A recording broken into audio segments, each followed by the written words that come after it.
आपका स्वागत है टारगेट सरकारी नौकरी चैनल पर। मैं हर्षद अली। परसों आपका जूनियर शिक्षक भर्ती का एग्ज़ाम है और आपकी तैयारी भी पूरी हो चुकी होगी। और जूनियर शिक्षक भर्ती परीक्षा के लिए ये हमारा अंतिम सफलता प्रैक्टिस सेट है सामान्य अध्ययन का। कल टेलीग्राम में हमने आपको प्राचीन भारत, मध्यकालीन भारत, केमिस्ट्री और बायोलॉजी के पीडीएफ्स, बायोलॉजी के नोट्स यानी इन चारों के नोट्स हमने शेयर किए हैं। आपने नहीं डाउनलोड किए हैं तो कर लीजिएगा। लिंक है डिस्क्रिप्शन में टेलीग्राम का। अगर लिंक के थ्रू नहीं पहुंच पा रहे हैं तो आप टेलीग्राम एप्लीकेशन में सर्च कीजिएगा टारगेट सरकारी नौकरी। जो लोगो इस चैनल पर है वही लोगो टेलीग्राम के चैनल पर है, उसको ज्वाइन करके वहां से पीडीएफ आप डाउनलोड कर सकते हैं। संविधान के कंप्लीट प्रैक्टिस सेट्स, उस कंप्लीट विषय के प्रैक्टिस सेट हम आपको पहले करवा चुके हैं। साथ ही हम आपको इतिहास के प्रैक्टिस सेट्स भी कंप्लीट करवा चुके हैं वीडियो के थ्रू। अगर आप प्रैक्टिस करना चाह रहे हैं तो वहाँ से कर लेंगे, चैनल पर प्लेलिस्ट बनी है। और आप चाह रहे हैं कि हम प्रैक्टिस सेट्स के जो पीडीएफ हैं उनसे पढ़ना, तो वो भी टेलीग्राम में हमने पहले ही अपलोड कर दिए हैं। फाइल्स में जाकर चेक कीजिएगा टेलीग्राम चैनल के, वहाँ आपको सारे प्रैक्टिस सेट्स मिल जाएंगे। लगभग पूरा भरपूर कंटेंट आपको मिला है चैनल की तरफ से और आपने भी अपने प्रयास बहुत ज़्यादा किए होंगे, जिससे आपकी तैयारी जो है बेहतर हो पाई होगी। आप सभी को आपकी परीक्षा के लिए ऑल दी बेस्ट। आप सब भविष्य में बहुत अच्छा करें। इस वीडियो के बाद भी अगर आप कहेंगे तो एक विज्ञान और संविधान के 100 क्वेश्चंस के 2 प्रैक्टिस सेट्स आपके लिए और आ सकते हैं। ये आप कमेंट बॉक्स में बता देना। तो चलिए हम शुरुआत करते हैं अपने इस प्रैक्टिस सेट की। एक सेपरेट वीडियो में अभी आपके एग्ज़ाम से पहले आज शाम को ही बात कर लेते हैं आपकी इस परीक्षा को लेकर और आपकी मानसिक स्थिति को लेकर। उससे पहले आप ये सवाल बताइए, निम्नलिखित देशों में से कौन सा समूह स्वर्णिम अर्धचंद्र का निर्माण करता है? निम्नलिखित देशों में से कौन सा समूह स्वर्णिम अर्धचंद्र का निर्माण करता है? इस स्वर्णिम अर्धचंद्र में 3 देश आते हैं और ये 3 देश एशिया के सबसे बड़े अवैध रूप से अफीम उत्पादक देश हैं या क्षेत्र हैं। इसमें शामिल हैं पाकिस्तान, अफगानिस्तान, ईरान। ये तीनों देश हैं जो स्वर्णिम अर्धचंद्र में शामिल किए जाते हैं। इनमें सर्वाधिक उत्पादन दुनिया का जो है अफगानिस्तान करता है। सवाल नंबर 2, ईंट के निर्माण में निम्नलिखित में से किस मिट्टी का उपयोग किया जाता है? हमारे जो घर होते हैं उन घरों में जो ईंटें लगी होती हैं वो ईंटें जो बनाई जाती हैं वो किस मिट्टी से बनाई जाती हैं? ये वाली मिट्टी वैसे कृषि के लिए उपयुक्त नहीं होती है। इस वाली मिट्टी को खेती के लिए उपजाऊ बनाने के लिए ज़्यादा उर्वरक का इस्तेमाल करना पड़ता है। तो इस मिट्टी का नाम है लैटेराइट मिट्टी। ऑप्शन डी सही रहेगा, ऑप्शन डी। पृथ्वी की परपटी में सबसे प्रचुर मात्रा में पाया जाने वाला रासायनिक तत्व कौन सा है? जो पृथ्वी की परपटी है, जो ऊपरी लेयर है इसकी, उसमें सर्वाधिक जो पाया जाता है वो ऑक्सीजन की मात्रा होती है। ऑक्सीजन। उसके बाद नंबर आता है सिलिकॉन का, ठीक है। उसके बाद नंबर आता है एल्यूमिनियम का। निम्नलिखित में से किसने मानव विकास की अवधारणा प्रस्तुत की थी? ह्यूमन डेवलपमेंट इंडेक्स या ह्यूमन डेवलपमेंट जो रिपोर्ट आती है उसका कॉन्सेप्ट किसके द्वारा दिया गया था? इसको प्रतिपादित किया था डॉक्टर महबूब उल हक के द्वारा। भारत में उष्ण कटिबंधीय सदाबहार एवं अर्ध सदाबहार वन कहाँ पाए जाते हैं? तो भारत में आपको बताना है ट्रॉपिकल एवरग्रीन और सेमी एवरग्रीन फॉरेस्ट कहाँ मिलते हैं। भारत में सर्वाधिक जैव विविधता बायोडाइवर्सिटी पाई जाती है पश्चिमी घाट यानी वेस्टर्न घाट में। और अगर हम बात करें इन वनों की तो ये पश्चिमी घाट में भी पाए जाते हैं इस तरह के वन। और उत्तर पूर्वी क्षेत्र की जो पहाड़ियाँ हैं, अंडमान निकोबार द्वीप समूह, तीनों जगह पर ही ये वन पाए जाते हैं। इसका आंसर होगा ऑप्शन डी, सभी हैं। सूची 1 को सूची 2 से आपको मिलाना है और इसमें यहाँ दिए हुए हैं आपको, एक तरफ हैं दिवस और किस तारीख को कौन सा दिवस मनाया जाता है। अगर हम बात करें विश्व आर्द्रभूमि दिवस की, 2 फरवरी को मनाया जाता है। विश्व कैंसर दिवस की बात करें तो ये 4 फरवरी को मनाया जाता है। भारत प्रोटीन दिवस की हम बात करें तो ये 27 फरवरी को मनाया जाता है। और लास्ट में हम देखें अगर राष्ट्रीय विज्ञान दिवस की तो ये 28 फरवरी को मनाया जाता है। विनाशकारी अग्निवलय जिसे रिंग ऑफ फायर कहते हैं, ये कौन से महासागर में है? इस पृथ्वी पर सबसे ज़्यादा भूकंप और ज्वालामुखी की जो घटनाएं होती हैं वो इसी महासागर में होती हैं, इसी एरिया में होती हैं। इसका आंसर हो जाएगा पैसिफिक ओशन यानी प्रशांत महासागर में। निम्नलिखित देशों में से कौन सा दक्षिण पूर्व एशिया का एकमात्र बंदरगाह विहीन देश है? ऐसा कौन सा देश है इनमें से जिसमें कोई भी पोर्ट नहीं है? इसका आंसर होगा option B, Laos. United Kingdom यानी ब्रिटेन के बाहर हो जाने के बाद जो यूरोपियन यूनियन है, इसमें कितने देश बचे? यूरोपियन यूनियन में पहले 28 सदस्य देश हुआ करते थे, जिसमें ब्रिटेन के अलग हो जाने पर अब इनकी संख्या कितनी रह गई है? 27। भारत की पहली सफल आधुनिक सूती वस्त्र मिल कहाँ पर स्थापित की गई थी? ये 1818 में स्थापित की गई थी और भारत की पहली आधुनिक सूती वस्त्र मिल कोलकाता में। ठीक है, आंसर होगा इसका। देखो, पहली आधुनिक सूती वस्त्र मिल 1818 में कोलकाता में या कोलकाता के पास जो ग्लस्टर किला है वहाँ पर स्थापित की गई थी, लेकिन इसको बंद करना पड़ गया था क्योंकि ये सफल नहीं हो सकी, चली नहीं थी ज़्यादा मिल। इसके बाद में पहली सफल, यहाँ बोला गया है सफल, तो पहली सफल आधुनिक सूती वस्त्र मिल मुंबई में स्थापित की गई थी, वो 1854 में स्थापित की गई थी। ठीक है, तो इसका आंसर हो जाएगा ऑप्शन सी। अगर पहली पूछेगा तो पहली में वो सफल या सफल नहीं बोलेगा, तो वो 1818 में कलकत्ता में होगा। निम्नलिखित में से किसे बारानी खेती के रूप में जाना जाता है? इंग्लिश में भी ये टर्म बारानी ही है। जहाँ जिन क्षेत्रों में जो खेती है या फसलें होती हैं उनके लिए केवल सिंचाई का सोर्स जहाँ पर बारिश होता है, तो वहाँ पर जो खेती होती है वो कहलाती है बारानी खेती। जब वर्षा का पानी जो है फसलों की नमी का एकमात्र स्रोत होता है, तो इस तरह से वर्षा पर आधारित खेती के रूप में हम जिस खेती को नाम देते हैं बारानी खेती। जो उत्तरी पंजाब है वो बारानी खेती करता है, तो ये आंसर हो जाएगा वर्षा आधारित खेती, ऑप्शन ए। रेनफेड फार्मिंग बोलेंगे इंग्लिश में इसको। एशियाई देश को कौन सा ऐसा एशियाई देश है जिसको हिंद महासागर का मोती के नाम से जाना जाता है?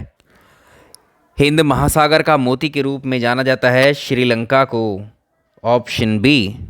और एशिया के लिए प्रवेश द्वार भी श्रीलंका को ही कहा जाता है। पृथ्वी की सतह से वायुमंडल की निम्नलिखित परतों को आपको नीचे से ऊपर के क्रम में व्यवस्थित करना है, यानी सबसे पहले उस परत का नाम आपको ढूंढना होगा जिसके हम डायरेक्टली कांटेक्ट में हैं या पृथ्वी के संपर्क में जो सबसे पहली परत है, उससे ऊपर की तरफ जाइए। सबसे पहली परत होती है क्षोभ मंडल, फर्स्ट ट्रोपोस्फियर इसको बोलते हैं। उसके बाद आती है समताप मंडल, यानी तो दूसरी होती है समताप मंडल या स्ट्रेटोस्फियर। तीसरी होती है मध्यमंडल या मेसोस्फियर, और इसके बाद आती है आयन मंडल, फोर्थ। तो आप कर सकते हैं इसे। निम्नलिखित में से कौन गेहूं की फसल की एक किस्म नहीं है? इसमें जो माही सुगंधा है, ये माही सुगंधा ये चावल की है। माही सुगंधा चावल की किस्म है। बाकी पूसा, मालवी, पूजा, तेजस, राज, 3077 ये किसकी है? गेहूं की हैं तीनों। निम्नलिखित में से कौन सी ब्रह्मपुत्र नदी की सहायक नदी है? ब्रह्मपुत्र नदी 3 देशों में बहती है, China, India, Bangladesh. चेमांग Yungdung glacier से निकलती है ये तिब्बत से। तिब्बत में ब्रह्मपुत्रा को यारलुंग सांगपो नदी कहा जाता है। भारत में इसका नाम ब्रह्मपुत्र है। बांग्लादेश में इसका नाम जमुना है। इसको सियांग दिहांग भी कहा जाता है। अब बात कर लेते हैं इसकी जो ट्रिब्यूटरीज हैं, सहायक नदियाँ कौन कौन सी हैं। सुबनसिरी, जो सुबनसिरी है बिल्कुल है ये भी। संकोश नदी भी इसकी सहायक नदी है। दिबांग नदी भी इसकी सहायक नदी है, लेकिन बराक नदी इसकी सहायक नदी नहीं है। तो इसका आंसर हो जाएगा 1, 3, 4। गोवा के राजकीय पक्षी का नाम बताइए जिसे राष्ट्रीय खेलों के 36वें संस्करण के लिए आधिकारिक शुभंकर घोषित किया गया था। गोवा का जो राजकीय पक्षी है यहाँ का, यह है flame throated Bulbul, option A. Hindi में इसको कहा जाता है रूबी गुला पक्षी। और IUCN की जो लिस्ट है उसमें ये न्यूनतम चिंता वाला पक्षी है, लीस्ट कंसर्न है। सवाल नंबर अगला, कौन सा राज्य 100% LPG कवरेज प्राप्त करने वाला पहला राज्य बन गया है? यह है हिमाचल प्रदेश, ऑप्शन बी। भारतीय संविधान की छठी अनुसूची जो 4 राज्यों में अनुसूचित क्षेत्रों और अनुसूचित जनजाति के प्रशासन एवं नियंत्रण से संबंधित है या संबोधित करती है। छठी अनुसूची में असम, मेघालय, त्रिपुरा, मिजोरम, इन 4 राज्यों में जो अनुसूचित क्षेत्र है और अनुसूचित जनजाति क्षेत्र है उनके प्रशासन और नियंत्रण की बात की गई है। मंडल आयोग के गठन के समय भारत का प्रधानमंत्री कौन था? मंडल आयोग की अगर हम बात करें ये संबंधित था किससे? तो मोरारजी देसाई उस वक्त प्रधानमंत्री थे, ऑप्शन बी रहेगा इसका आंसर। तो मोरारजी देसाई की सरकार के द्वारा सामाजिक और शैक्षणिक रूप से जो पिछड़े वर्ग हैं उनकी स्थितियों की जांच करने के लिए और आगे जो है मतलब उनकी उन्नति किस तरह से की जाए पिछड़े वर्गों की, इस तरह से सुझाव देने के लिए 1979 में BP मंडल की अध्यक्षता में एक द्वितीय पिछड़ा वर्ग आयोग का गठन किया गया था, ऑप्शन बी। भारत में एक राज्य की विधानसभा के सदस्यों की अधिकतम संख्या कितनी हो सकती है? किसी राज्य की विधानसभा में सदस्यों की संख्या एक तरीके से 500, मैक्सिमम जो है वो 500 हो सकती है, इससे ज़्यादा नहीं। और पूछा जाता है कि अगर इसमें पूछ देता मिनिमम कम से कम कितनी हो सकती है, तो कम से कम 60 हो सकती है। ठीक है, 60 से कम नहीं और 500 से ज़्यादा नहीं। निम्नलिखित में से किसके तहत भारत की संविधान सभा का गठन किया गया था? वर्ष 1946 में आया था कैबिनेट मिशन, इसके थ्रू ही तहत ही इसके भारत की संविधान सभा का गठन किया गया। किस समिति की सिफारिश पर संविधान में मौलिक कर्तव्य यानी फंडामेंटल ड्यूटीज़ ऐड की गई थी? वर्ष 1976 में स्वर्ण सिंह समिति की प्रशंसा पर, इनकी रिकमेंडेशन पर ही फंडामेंटल ड्यूटीज़ ऐड की गई थी संविधान में। कहाँ पर है ये? पार्ट 4 ए में है, फंडामेंटल ड्यूटीज़ पार्ट 4 ए में। और इसमें जो आर्टिकल गिवन है जिसमें हमारी फंडामेंटल ड्यूटीज़ हैं वो आर्टिकल 51A बेहद इंपॉर्टेंट है, परीक्षा में प्रश्न पूछ लिया जाता है। इसमें स्टार्टिंग में 10 फंडामेंटल ड्यूटीज़ ऐड की गई थी, एक फंडामेंटल ड्यूटीज़ बाद में ऐड की गई, तो टोटल मिलाकर हो गई वर्तमान में 11 फंडामेंटल ड्यूटीज़ हैं। और जो 11वीं ऐड की गई थी वो वर्ष 2000 में की गई थी। इसमें 86 अमेंडमेंट एक्ट किया था 2002 में। इसके तहत 11वीं जो फंडामेंटल ड्यूटीज़ ऐड की गई थी, इसमें 6 से 14 वर्ष तक के बच्चों को एक तरीके से शिक्षा के अवसर प्रदान करने के लिए एक मूल कर्तव्य जोड़ा गया था इसमें। क्षेत्रीय परिषद की अध्यक्षता किसके द्वारा की जाती है? क्षेत्रीय परिषद की अध्यक्षता किसके द्वारा की जाती है? जो जोनल काउंसिल्स होती हैं, जोनल काउंसिल्स। कुल मिलाकर आपसे ये भी पूछ सकता है इसमें कि क्षेत्रीय परिषदों की संख्या हमारे देश में कितनी है। तो एक सांविधिक निकाय है, इसको संसद का एक अधिनियम जिसे हम राज्य पुनर्गठन अधिनियम 1956 कहते हैं, इसके द्वारा स्थापित किया गया था। हमारे देश में 5 जोनल काउंसिल हैं, ठीक है, 5 हैं। इसमें एक है उत्तरी, दूसरी मध्य, तीसरी पूर्वी, पश्चिमी और दक्षिणी, यानी पूर्व, पश्चिम, उत्तर, दक्षिण और एक मध्य, ये 5 हो गई। ठीक है, अलग अलग क्षेत्रीय परिषदें हैं। और इन परिषदों में जो सदस्य शामिल होते हैं उसमें केंद्र सरकार की तरफ से गृह मंत्री होता है और सभी राज्यों के मुख्यमंत्री इसमें शामिल होते हैं। और इसकी अध्यक्षता, जितनी भी जोनल काउंसिल्स है उसके अध्यक्ष होते हैं केंद्रीय गृह मंत्री। निम्नलिखित में से किस संविधान संशोधन ने 10वीं अनुसूची 10th शेड्यूल के दल बदल विरोधी प्रावधानों को सुदृढ़ किया था? एंटी डिफेक्शन लॉ, तो ये होगा 91वां 91st amendment act 2003। Operation clean art शुरू करने का उद्देश्य किसके अवैध व्यापार को नियंत्रित करना था? हमारे देश में जो नेवले होते हैं, नेवलों के बालों की तस्करी की जाती है। और आप जानते हैं जो नेवले के बाल हैं इनका प्रयोग किया जाता है जो पेंट वाले ब्रश होते हैं उनको बनाने में। विकल्प सी सही है। भारतीय पुरातत्व सर्वेक्षण ASI archaeological survey of India के द्वारा संरक्षित 5 पुरातत्व स्थलों पर चीनी भाषा में साइन बोर्ड यानी सूचना पट हाल ही में कहाँ स्थापित किए गए थे? तो ये उत्तर प्रदेश में स्थापित किए गए थे। भारत का पहला ट्रांसजेंडर विश्वविद्यालय किस शहर में खोला जाएगा? ये खोला जाएगा उत्तर प्रदेश में। उत्तर प्रदेश में कहाँ? कुशीनगर में। और क्लास 1 से लेकर स्नातकोत्तर तक की जो है यहाँ पर स्टडी की जाएगी। इसके साथ साथ PhD की डिग्री प्राप्त करने की भी सुविधा इसमें रहेगी। एक अध्यादेश की अधिकतम वैधता कितनी होती है? एक ऑर्डिनेंस का जो मैक्सिमम लाइफ स्पैन इसका कह सकते हैं हम, ये कब एक्सपायर होता है? ये मैक्सिमम जो है 6 महीने 6 सप्ताह, ठीक है, 6 मंथ्स एंड 6 वीक तक रह सकता है। कुल मिलाकर हम बोले तो ये 7.5 महीने, ठीक है, रह सकता है। इसकी वैधता इतनी होती है।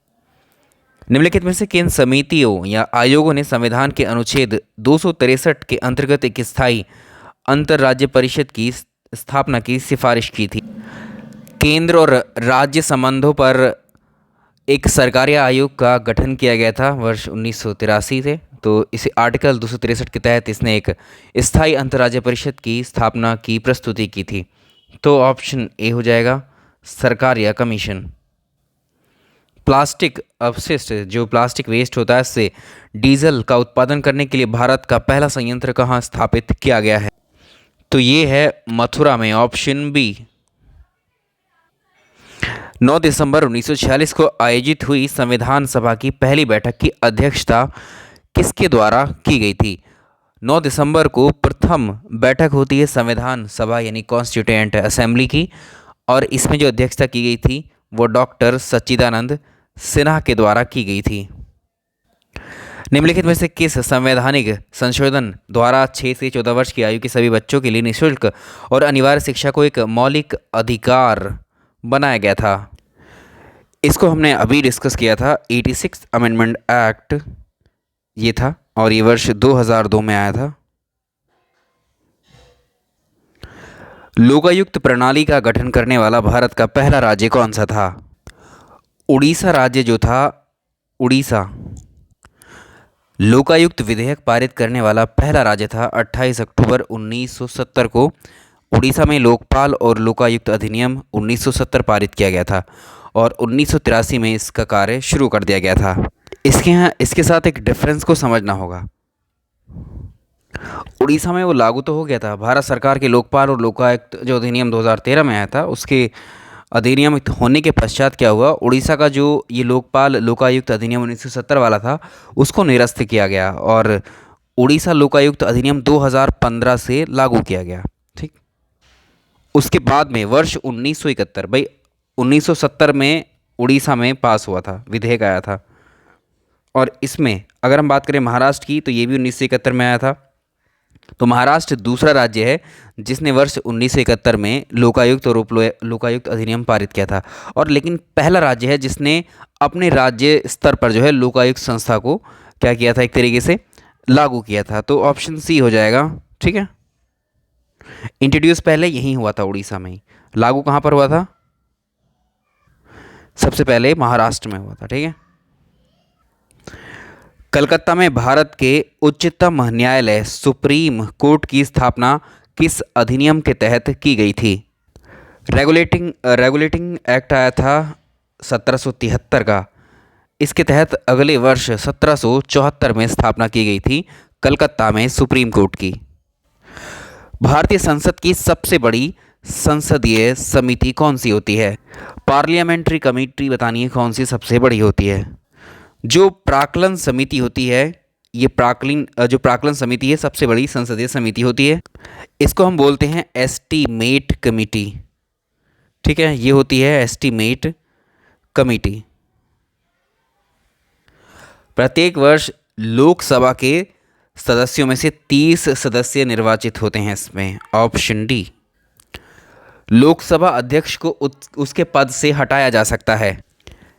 तो इसमें अनुच्छेद 94 के अनुसार जो लोकसभा का अध्यक्ष है या लोकसभा के जो उपाध्यक्ष हैं, यानी स्पीकर ऑफ लोकसभा और डेप्यूटी स्पीकर ऑफ लोकसभा, उसको अपने पद से हटाने के लिए प्रावधान बताया गया है। तो उसमें सदन के सदस्यों के द्वारा एक प्रभावी बहुमत से, यानी 50% से ज़्यादा वोटिंग होगी तो एक प्रस्ताव बनाकर उसको हटाया जा सकता है। ठीक है, लोकसभा द्वारा एक प्रस्ताव के द्वारा। सरकार के संसदीय प्रणाली के बारे में निम्नलिखित में से कौन सा कथन सही है?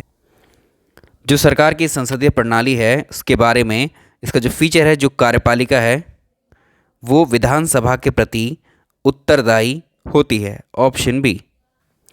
निम्नलिखित में से किसके द्वारा अखिल भारतीय सेवाओं के लिए सभी नियुक्तियां की जाती हैं? अखिल भारतीय सेवाओं की यानी ऑल इंडिया सर्विसेज की सभी नियुक्तियां भारत के राष्ट्रपति के द्वारा की जाती हैं। ऑप्शन 20 का सही आंसर होगा, जिसमें शामिल होती हैं भारतीय प्रशासनिक सेवा IAS, भारतीय पुलिस सेवा IPS, भारतीय वन सेवा IFS। अस्थायी अध्यक्ष यानी प्रोटेम स्पीकर की नियुक्ति कौन करता है? जो राष्ट्रपति हैं अस्थायी अध्यक्ष यानी प्रोटेम स्पीकर की नियुक्ति करते हैं। Option B. केंद्रीय सतर्कता आयोग सेंट्रल विजिलेंस कमीशन में सदस्यों की मैक्सिमम संख्या कितनी होती है? इसमें एक तो होता है केंद्रीय सतर्कता आयुक्त जो अध्यक्ष होता है, और 2 होते हैं सतर्कता आयुक्त। तो इसमें कुल मिलाकर के 3 लोग होते हैं। भारतीय संविधान का कौन सा अनुच्छेद गरीब समाज के कमज़ोर वर्गों को निःशुल्क कानूनी सहायता का प्रावधान कराता है या करता है और सभी के लिए न्याय सुनिश्चित करता है? यह है आर्टिकल 39A। इस सवाल में आप बताइए अभी जो केंद्रीय सतर्कता आयुक्त कौन है? ठीक है, तीनों व्यक्तियों के नाम बताइए कमेंट बॉक्स में। वर्तमान में सेंट्रल विजिलेंस कमिश्नर कौन है और विजिलेंस कमिश्नर 2 लोग कौन है?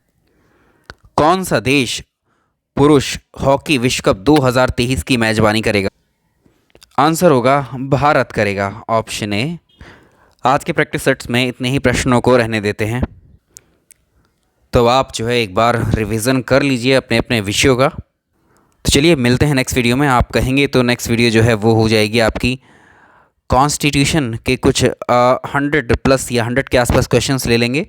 दूसरी एक जनरल साइंस की 100+ क्वेश्चंस की हो जाएगी। ठीक है, जनरल साइंस की। अगर आप कल चाहते हैं और आज चाहते हैं तो कल ये 2 वीडियो आपको मिल सकते हैं। आप बता देना मुझे कमेंट बॉक्स में। तो चलिए इस वीडियो में इतना ही। Thank you so much.